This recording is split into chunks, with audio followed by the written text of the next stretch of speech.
vous remarquerez qu'en ce qui concerne le fond de cette Constitution, il y a beaucoup d'habillage. On remarquera qu'il y est question d'abolition de la peine de mort. Mais la peine de mort a été abolie en Côte d'Ivoire depuis longtemps. On n'a pas attendu la Constitution pour abolir la peine de mort. Est-ce que cela vaut la peine?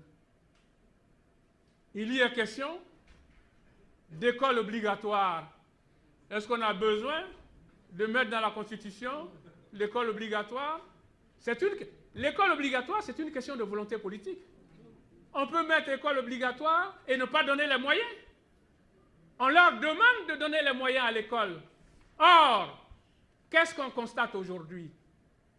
On constate que l'école ivoirienne est malade. Totalement malade. La condition enseignante est ravalée à n'importe quoi.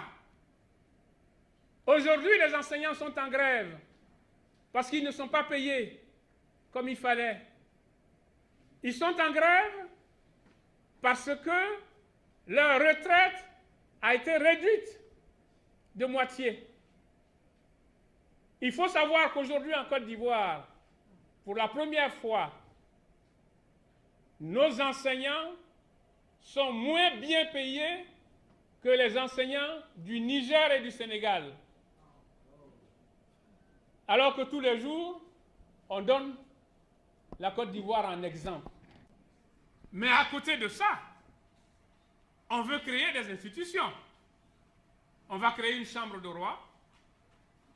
On va créer un Sénat budgétivore à un moment où les prix flambent, à un moment où les Ivoiriens sont pris à la gorge avec les questions des factures d'électricité et autres. Mais le président de la République fait mieux. Il veut un Sénat, mais il va nommer le tiers des sénateurs. Mais dans quel pays sommes-nous? Ce pays a connu des luttes.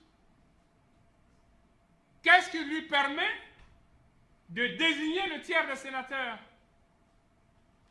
Cela pose un problème de déni de démocratie. Parce que le président de la République n'a pas compétence pour nommer des parlementaires. Sans parler de la question de la séparation des pouvoirs.